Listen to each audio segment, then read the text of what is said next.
All right, and our next segment is going to be Veterinary Mythbuster, and we're going to propose a statement. And the doctors are going to hold up a piece of paper or a sticky note that says myth or fact. And then they're going to talk about it. So let's jump right in. So the first one, sticks are okay for dogs to chew on. We got 4 myths. All right, who wants to take this one? Let's start with Krista.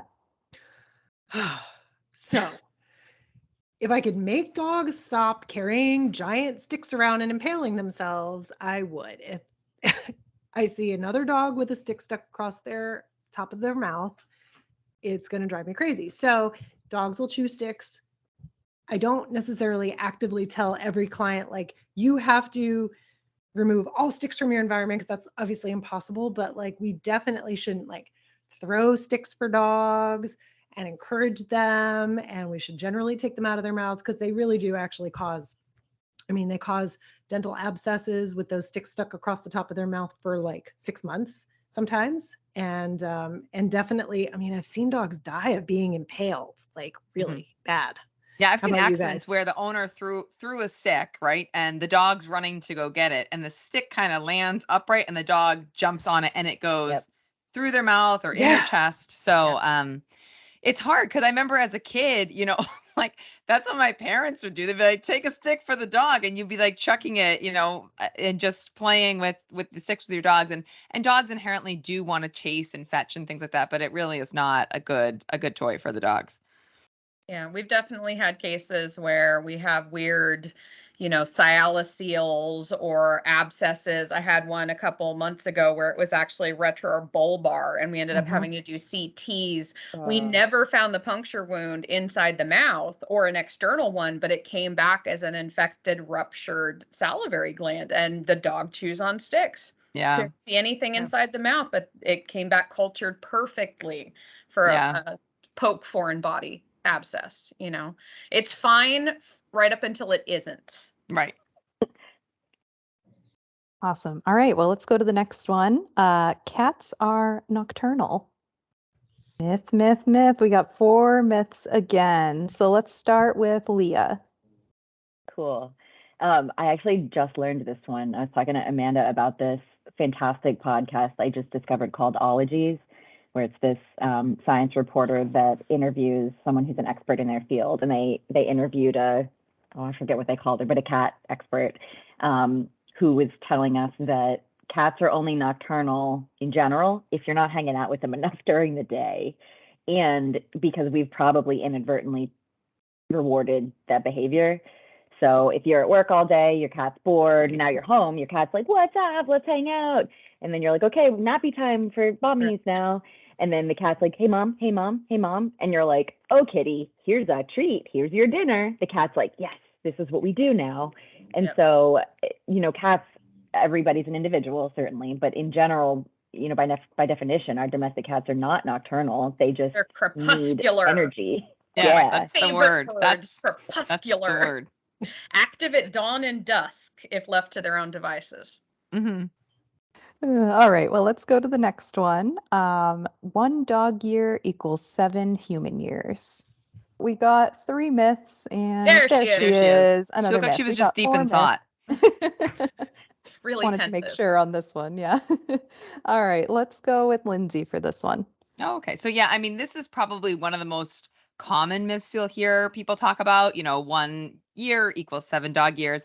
And it really doesn't equal out that way for a few different reasons. So, yes, it is true. Dogs inherently live shorter lifespans than humans. So trying to get some sort of relation, I understand is understandable. But every dog is different, right? So small breed dogs live inherently longer than a large breed dog would. And so, using that same formula, you can't really extrapolate like a small breed and a large breed dog the same way. And the beginning part of their life is so different. So like a large breed dog like takes time to really grow and mature, like sometimes up to 2 years. And so those dogs you would sort of, more assign them a younger age, if you will, because they're still growing and maturing and developing, but then they don't live as long. So then the second part of their life is just accelerated in age. Whereas a small breed dog, really matures quite quickly. And by a year of age, they're really like fully developed and you're not going to be growing anymore. And then they will just age slower, if you will. So it's a thing that people want to hang on to try to give themselves some sort of association. But in reality, you really can't say that. Awesome. All right. Let's go to the next one. Cats always freak out at the vet's office, and there's nothing you can do about it. Can I say this more emphatically? 4 quick myths. Everyone's in agreement. All right, let's go with Amanda. Oh, I mean, cats, any individual cat is very different at the vets, and we definitely can't generalize. I had a cat that passed away last year who might as well have been a dog, and she loved going to the vet because everybody gave her attention and she got treats, and it was just the best thing ever. And I have another cat who is just terrified, and he just freezes when he gets to the vet. He climbs on my shoulder, and you can do anything you want, but he's just going to stay there and he's not going to move. There are so many different things that we can do for cats these days, especially when we know that they're going to be coming into the vet, which is always nice. Obviously, on emergency critical care, we often don't know that they're going to be coming in, so that can be a bit harder. But especially for planned rechecks or GP visits, things like gabapentin. There's medication for generalized anxiety issues, with Prozac being an option. There's feel-away sprays and diffusers, and there's lots of fear-free techniques that can be used at the hospital to try and minimize the patient's stress. No scruffing, keeping dogs and cats separate. There's so much that we can do to make it not a scary experience for them, and so that they can behave and not be terrified when they come in. So much we can do. Well said. All right, the next one is dogs are colorblind. 4 myths again. These are all myths. All myths. All right, let's I mean, circle back to Krista. I was just gonna She's say, already sorry, going. I was ready. You got it, Krista. Jump mean, on like, that one.